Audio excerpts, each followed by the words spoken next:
Dear Lord, thou great physician, I kneel before thee. Since every good and perfect gift must come from thee, I pray, give skill to my hand, clear vision to my mind, kindness and sympathy to my heart. Give me singleness of purpose, strength to lift at least a part of the burden of my suffering fellow man, and the true realization of the rare privilege that is mine. Take from my heart all guile and worldliness, and that with the simple faith of a child I rely on you. I am a prayer. May everybody be happy. May everybody be healthy. May everybody be free from pain. May everybody be free from sorrow. May we be the healthy, healing cure beyond every greed or lure. Right. It's a great pleasure for me to invite you for this CME Mogappair IMA branch. And we have two young energetic speakers. Both are very well-renowned, well-trained thoracic surgeons from Chennai. They will be talking on surgery for tuberculosis, surgery for lung cancer, and they have significant expertise on the thoracic surgery. And currently, a lot of thoracic surgical procedures happening in Chennai for the management of these patients who would have gone unnoticed. And if you look at the survey, if you go to South Tamil Nadu, there are a lot of patients who have not yet reached this stage. So the more and more these surgical procedures happen, that means more and more we need to increase the awareness so that they get the patients get the benefit from the thoracic disorders. I will just call both of them to you, sir. Please come.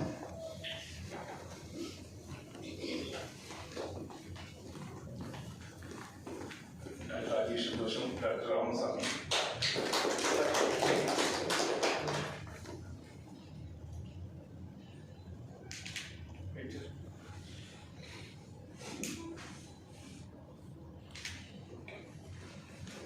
Thank you all. Now, first speaker, Doctor.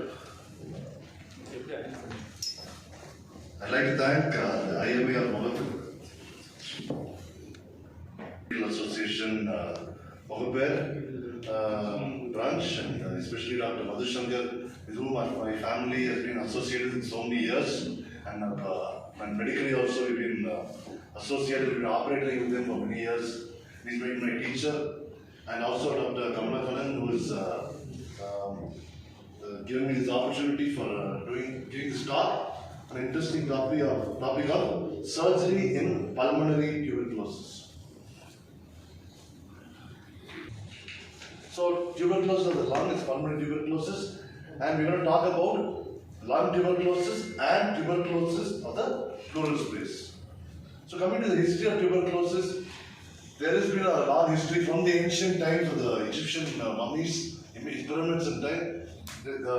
They've seen that their mention of spine tuberculosis in their sculptures and everything.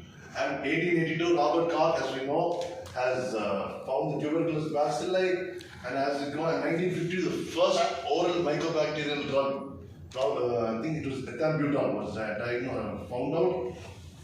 And as near as 2010, RT-PCR for tuberculosis diagnosis has really revolutionized the diagnosis of tuberculosis. And in 2020, in the US, they have found a new blood test for diagnosing tuberculosis, and we have not used that in our country as much. Anyway, little bit about the treatment of tuberculosis in the pre-antibiotic era. The thing is, before antibiotics were there, the treatment was sanatorium treatment and surgical treatment. Surgical treatment was collapse therapies. The principle of collapse therapies was when there's the biggest lesion in tuberculosis were cavities. So how they treated cavities was they collapsed the cavities so that the walls of the cavities touched each other and they got fibrous and healed. And nothing could be done about the bacilli. That had to be treated by the patient's own immunity. So this is the only thing they could do. So different techniques like Freddy crushing, which reduces space in the chest, artificial pneumothorax. This is actually an artificial pneumothorax machine from Santosh Chest Hospital, which was used by my grandfather many years back. It's still there, but it's broken now. It's no more used. The artificial pneumoperitoneum, plombage, where you put lucite balls inside the chest to collapse the chest and collapse the cavities, and use a Jacobius thoracoscope to release adhesions in the apex of the chest to collapse the cavities.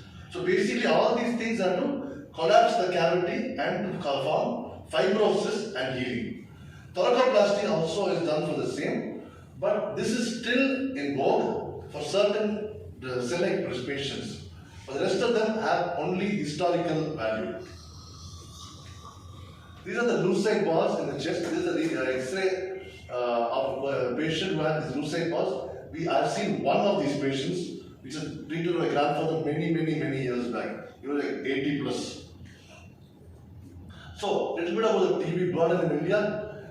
In 2020, it was 188 per 1 lakh population, and the total number of incidents of TB patients notified during 2021 was 19 lakhs, which is 19% higher than 2020. So, and the estimated mortality rate was 37 per 100,000 population of tuberculosis patients in our country. So, diagnosis, as we all know, clinical is very important, radiological very important, but we should never underestimate the requirement of microbiological, gene expert study and histopathological study. One of these has to be there as far as possible, because many of the times we can miss cancer lesions thinking it is tuberculosis. A lot of cancer like deep-walled cavities, small lesions, even with fibrosis can be cancer also. Like tuberculosis can coexist with cancer. It's always better to get some kind of histopathological or microbiological diagnosis as well. So what are the samples we can get? You get some sputum, or by doing a bronchoscopy, which is better, taking a bronchial wash from the affected area, tissue from lung, pleura or lymph node by either surgical or by image guided biopsies.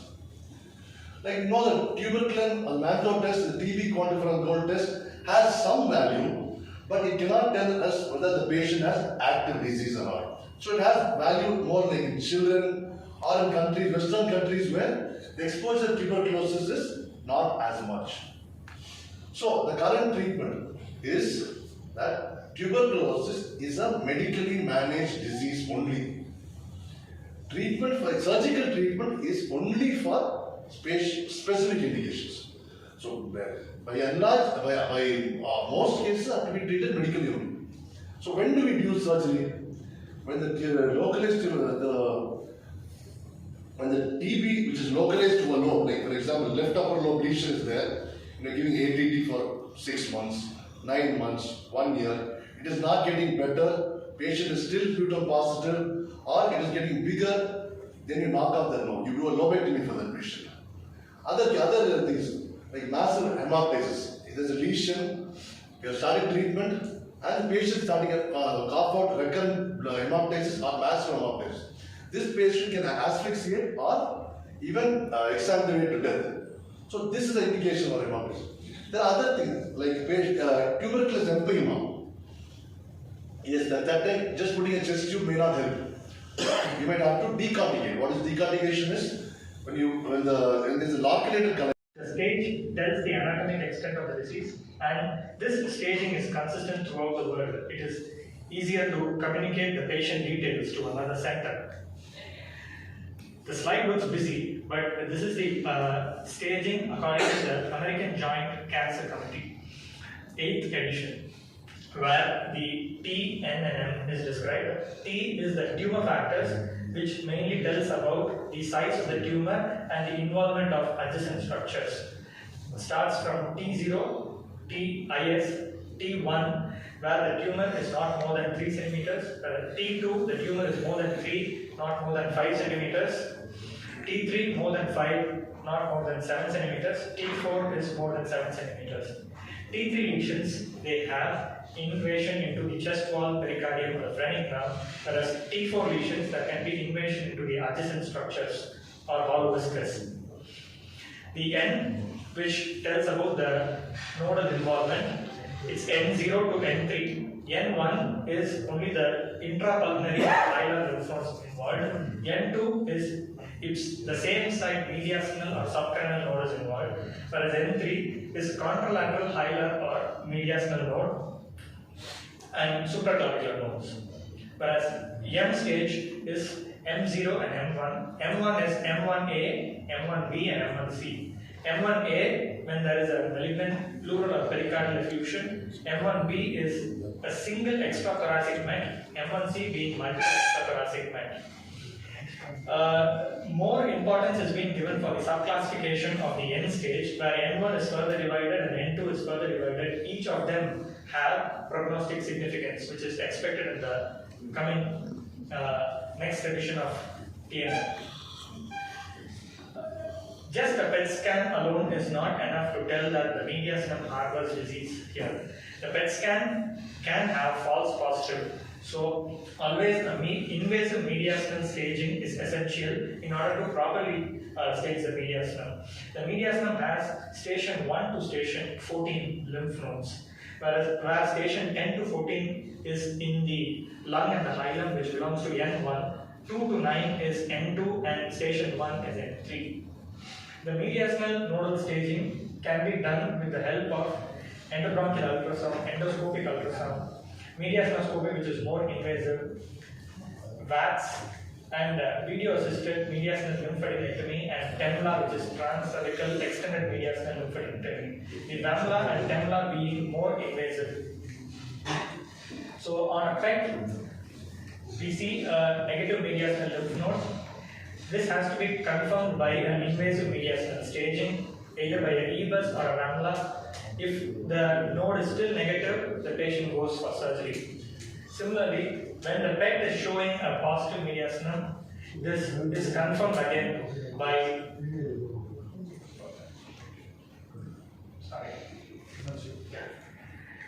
then the mediastinal node is 100% negative, then he goes for surgery. If the EBUS is positive, then the patient is not a surgical candidate. He has a disease in the mediastinum, he goes for a multimodality therapy, which involves more of a definitive chemoradiation.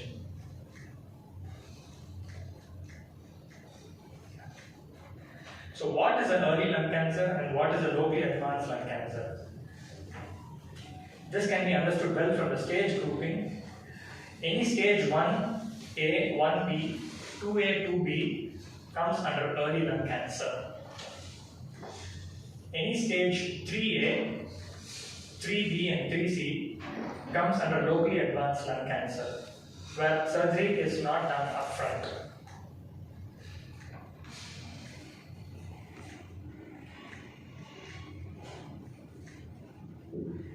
Any stage 4A and 4B is an advanced disease or a metastatic lung cancer.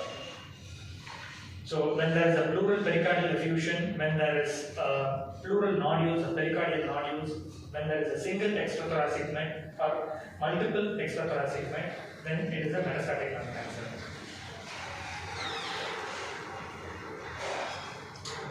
Looking at the 5-year survival, the best survival is in the stage 1 disease, where at 5 years interval, 90% of them do well. And this is only stage 1A1. As the stage progresses, the survival keeps dropping. Once there is a node, N1 node drops the survival by 50%. When there is an N2 node, the survival drops by 70%. In a metastatic disease, the 5-year survival is less than 10%. There is no present data with respect to the immunotherapy and the targeted therapy, but the immunotherapy and targeted therapy as of now is approved for advanced or metastatic lung cancer. Many centers use it as an adjuvant or a neoadjuvant treatment in addition to the local therapy. There are promising results, and the upcoming AJCC will have more information.